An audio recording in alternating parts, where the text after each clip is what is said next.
साथियो नमस्कार. नागपूरमध्ये हिवाळी अधिवेशन सुरू आहे आणि हिवाळी अधिवेशनामध्ये खूप सारे लोक मोर्चे घेऊन चालले आहेत आणि आंदोलन पण करत आहेत.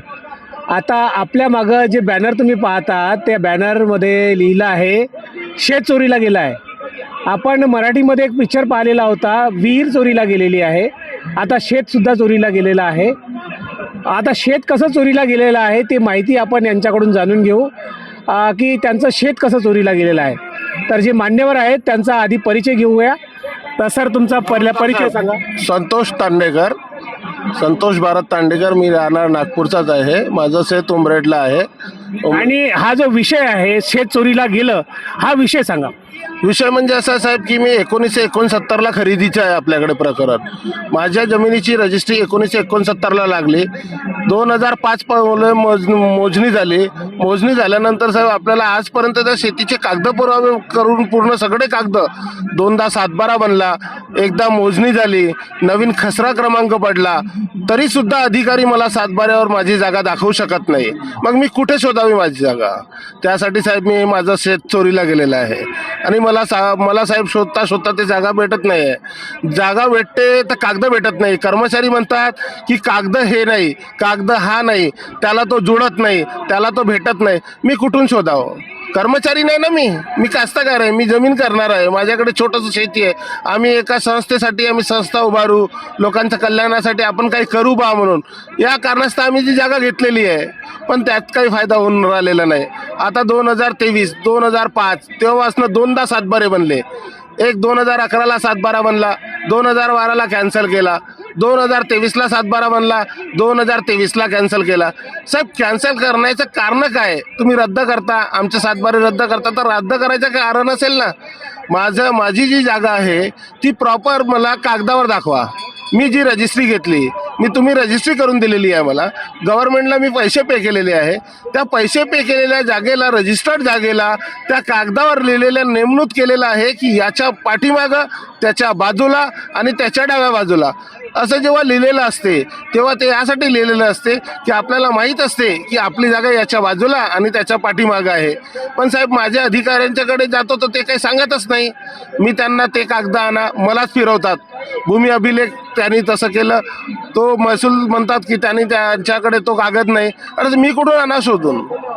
कागदपत्र शोधून मी तुम्हाला पूर्ण माझी रजिस्ट्रीचे कागद दिले. मग तुम्ही त्या रजिस्ट्रीच्या बेसवरच माझं 7/12 बनवलं ना. मग आज माझं 7/12 बनवल्यानंतर तुम्ही रद्द करता, मग माझी जागा कुठे आहे, माझी जमीन कुठे आहे ते तुम्हीच शोधून द्या, ही आज आम्ही अपेक्षा करत आहे. कारण आम्ही फिरू थकून गेलो. ॲडिशनल कलेक्टर 11ला म्हणतात, 2011ला की उमरेडला आदेश करतात की तुम्ही बरोबर चौकशी करा आणि यांचा 7/12 काढून द्या. आम्ही 2023ला तिथे अजून पुन्हा अपील केली त्या उमरेडला. ते म्हणतात 2023ला आम्हाला 7/12 देतात आणि 25ला म्हणतात, 25पर्यंत आम्हाला आदेश देतात की तुम्ही ॲडिशनल कलेक्टरकडे पुन्हा जावा. मग आम्ही काय करावं? आमच्याकडे प्रश्न उभा आहे की आमची शेती कशी मिळणार? याचा आम्हाला मार्ग कुठून निघणार? आम्ही काय केलं पाहिजे? आम्हाला पण लहान मुलं बाळ आहेत. आम्ही त्यांच्या भवितव्यासाठी आम्ही ही जमीन घेतलेली आहे. मग आता आम्ही करावं कसं? तुम्ही नागपूरच्या मंत्र्याकडे किंवा तिथल्या कुठे मंत्र्याकडे गेले का अपील घेऊन? नाही, मी अपील घेऊन अधिकाऱ्यांकडे घडलो. मी कुठल्याच मंत्र्याकडे नाही गेलं, कारण मला न्यायाची आशा फक्त माझ्या कागदानुसार मला असं वाटते की अधिकारी मला न्याय देतील.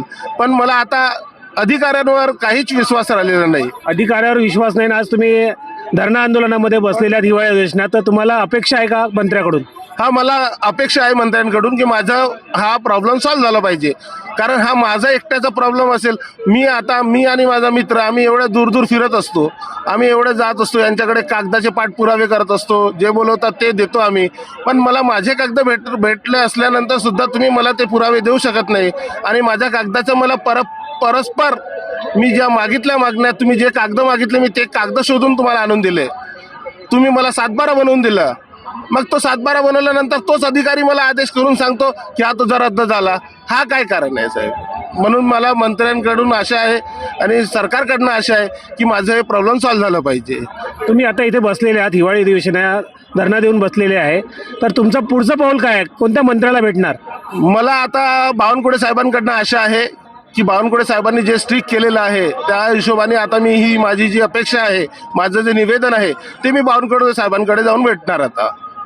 आता माझं हे आशा, आता इथे जे अधिवेशन चालू आहे त्याच्यामध्ये भेटणार की त्यांच्या ऑफिसला जाऊन निवेदन देणार? आता इथे भेटले तर इथे भेटू, नाही भेटले तर त्यांच्या ऑफिसला जाऊन मी परस्पर भेटेल साहेबांना.